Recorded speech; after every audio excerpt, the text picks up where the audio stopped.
How you doing, everyone? Rev-Jess Foglesong. We're coming from Touched by God Church online, and we also put these messages on Touched by God Church World Ministries on your Facebook. So let's take a look at our message today. It is called Trials and Temptations, and this comes from James 1. Let's take a look at this, all right? Consider it pure joy.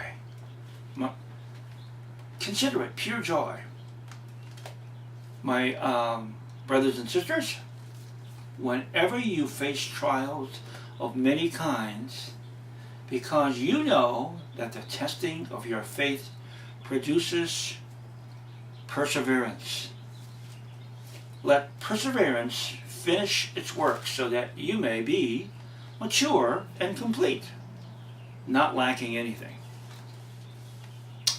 If any of you lacks wisdom, you should ask God, who gives generously to all without finding any fault, and it will be given to you. But when you ask, you must believe and not doubt, because the one who doubts is like a wave of the sea, blown and tossed by the wind. That person should not expect to receive anything from the Lord. Such a person is double-minded and unstable in all they do. Believers in humble circumstances ought to take pride in their high position, but the rich should take pride in their humiliation, since they will pass away like a wildflower. For the sun rises with scorching heat and withers the plant. Its blossom falls and its beauty is destroyed. In the same way, the rich will fade away even while they go about their business. Blessed is the one who perseveres under trial, because having stood the test, that person will receive the crown of life that the Lord has promised to those who love him. When tempted, no one should say, God is tempting me. For God cannot be tempted by evil, nor does he tempt anyone. But each person is tempted when they are dragged away by their own evil desire and enticed. Then, after desire has conceived, it gives birth to sin. And sin, when it is full grown, gives birth to death. Don't be deceived, my dear brothers and sisters. Every good, perfect gift is from above, coming down from the Father of the heavenly lights, who does not change like shifting shadows. He chose to give us birth through the word of truth, that we might be a kind of first fruits of all he created. So, my dear brothers and sisters, take note of this. Everyone should be quick to listen, slow to speak, and slow to become angry, because human anger does not produce the righteousness that God desires. Therefore, get rid of all moral filth and the evil that is so prevalent, and humbly accept the word planted in you, which can save you. Do not merely listen to the word and so deceive yourself. Do what it says. Anyone who listens to the word but does not do what it says is like someone who looks at his face in a mirror, and after looking at himself, he goes away and immediately forgets what he looks like. But whoever looks intently into the perfect law that gives freedom and continues in it, not forgetting what they have heard, but doing it, They will be blessed in what they know. Those who consider themselves religious and yet do not keep a tight rein on their tongue deceive themselves, and their religion is worthless. Religion that God, our Father, accepts is pure and faultless in this: to look after orphans and widows in their distress, and to keep oneself from being polluted by the world. So what about faith and deeds? What good is it if someone claims to have faith but has no deeds?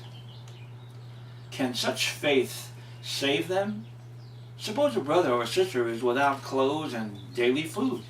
If one of you says to them, "Go in peace, keep warm and well fed," but does nothing about their physical needs, what good is it? In the same way, faith by itself, if it is not accompanied by action, is dead. But someone will say, "You have faith, I have deeds. Show me your faith without deeds, and I will show you my faith by my deeds." You believe that there is one God. Good. Even the demons believe that and shudder. You foolish person, do you want evidence that faith without deeds is useless? Was not our father Abraham considered righteous for what he did when he offered his son Isaac on the altar? You see, that is faith, and his actions were working together. And his faith was made complete by what he did. The scripture was fulfilled that says, Abraham believed God, and it was credited to him as righteous, and he was called God's friend. You see, that person is considered righteous by what they do and not by faith alone. In the same way, was not Rahab the prostitute,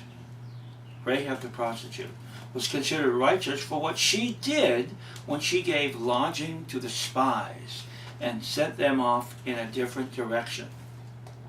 As the body without the spirit is dead, so faith without deeds is as well dead. There are two kinds of wisdom. Who is wise and understanding about you? Let them show it by their good life, by deeds done in the humility that comes from wisdom. But if you harbor bitter envy, selfish ambition in your hearts, do not boast about it or deny the truth. Such wisdom does not come from heaven, but is earthly, unspiritual, demonic.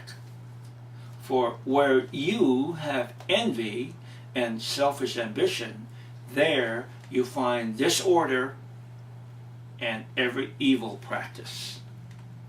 But the wisdom that comes from heaven is first of all pure, then peace, loving, considerate, submissive, full of mercy and good fruit, impartial and sincere.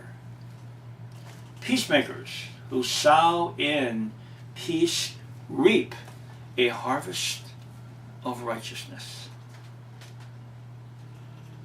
All right, amazing messages, and we're going to stop right there and sink all that in, So we'll talk to each other again the next time. Meanwhile, this is Rev-Jess Foglesong from Touched by God Church online and Facebook as well. God's blessings to you and yours today.